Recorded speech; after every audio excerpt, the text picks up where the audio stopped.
Hey, it's James Nicholson. Welcome to my channel. If you haven't already subscribed, make sure you subscribe and hit the bell. We are taking you on a journey where I'm investing in properties with my children, my daughter Georgia, 21, my daughter Amelie, who is 1, and I'm going to show you step by step everything we do, the good, the bad and the ugly. Now today I want to talk about using equity that you may already have in your properties to buy other properties. Now this is how I purchased my first 3 properties. Now I bought my first property on a residential mortgage way back in 1999. I bought a studio flat in Dorking in Surrey for £45,000 with a £3,000 deposit. Now that property over time has increased in value, and today in today's market is worth approximately £250,000, which is pretty good. Now over time I looked at the property values, and once it got to £100,000 I went to a mortgage broker and released some of the equity. You see, as long as the value has gone up in the property, you are able to release equity. Now you can do that if it's on a residential mortgage, as long as your like loan to value, the salary that you have is enough to be able to do that, right? And so they will lend you generally 4 times your salary. So hopefully you've had a pay rise in that time, and that will allow you to do that. If not, then you need to look at creative ways to be able to do that as well. So I had a property that was now worth £100,000, and I released £20,000 to £25,000, and that allowed me to buy my second property, which was a flat in Hastings down in Sussex. So I bought my second property, which was this really nice flat, really nice Victorian building, nice high ceilings, for £77,000 I think it was.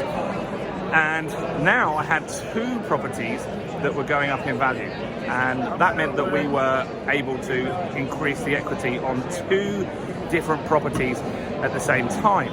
Now that first property went up in value considerably again, and it quite quickly went from £100,000 to £150,000.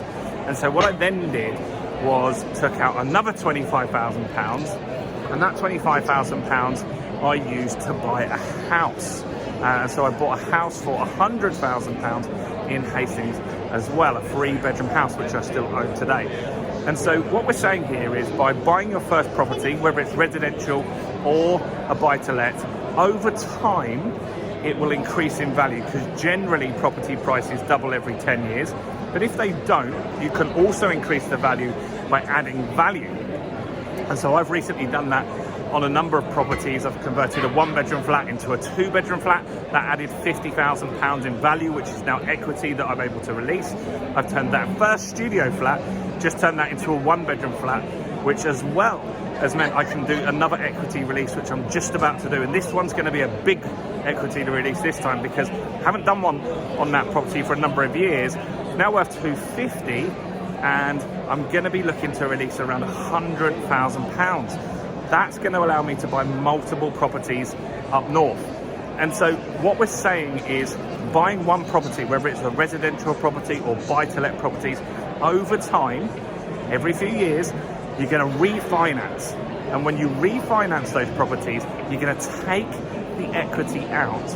And you're not going to spend it, you're going to spend it on buying future assets, more properties that increase your net worth, and they're going to go up in value as well. And so that is how you're going to release equity in order to do it. Now, it's easier when you're doing this on a buy-to-let. You see, on a residential mortgage, they're going to be looking at, has your salary also gone up? And if it hasn't, which I have a good friend of mine whose salary hasn't gone up enough, so they're struggling to be able to release equity on that. But on buy-to-lets, it's more about the numbers. They're looking at the rental income, they're looking at the amount of loan to value, so they'll lend you up to 75%. They're not so worried about your personal income on those. So that's what I want you to start thinking about. Could you be releasing some equity to make more purchases of properties? Let me know in the comments if you've ever done this, or if you have any questions on this. If you haven't already, subscribe to this channel and hit the bell. Give me a quick like on the video as well, guys, because that really helps with YouTube and pushing out on the algorithm, and that would be really awesome. So please do that. That's it from me. Do go and check out in the description if we've got any goodies for you. But do give me a quick like, guys, and I'll see you guys very soon. Bye for now.